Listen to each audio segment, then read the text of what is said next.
दोस्तों, शिवलली के चैनल पे आपका स्वागत है।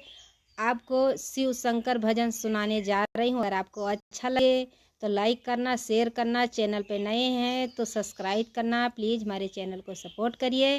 आपको महाशिवरात्रि का भजन सुनाने जा रही हूँ। अगर आपको अच्छा लगे तो कमेंट बॉक्स में ज़रूर लिख के बताइएगा।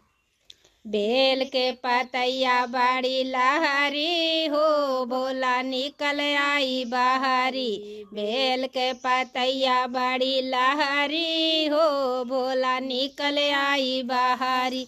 नीचवा जरती भोला नेवता पठवती, नीचवा जरती भोला नेवता पठवती। ऊपर चढ़त डरिया लागई हो, भोला निकल आई बहारी।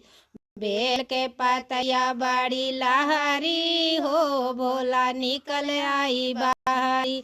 नीचवा जरती भोला आसन लगवती, नीचवा जरती भोला आसन लगवती। ऊपर चढ़ता डरिया लागई हो, भोला निकल आई बहारी। बेल के पतैया बड़ी लहरी हो, भोला निकल आई बहारी।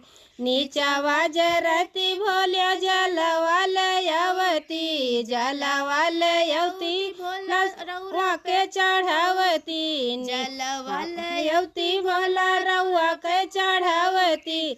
ऊपर से रहता डरिया लागई हो, भोला निकल आई बहारी। बेल के पतैया बड़ी लहरी हो, भोला निकल आई बहारी।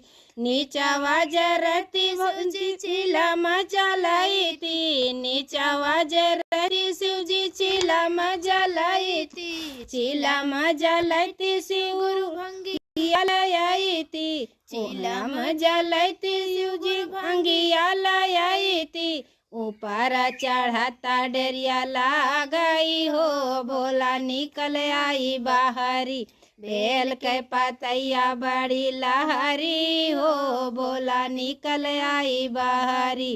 बेल के पतैया बड़ी लहरी हो, भोला निकल आई बहारी।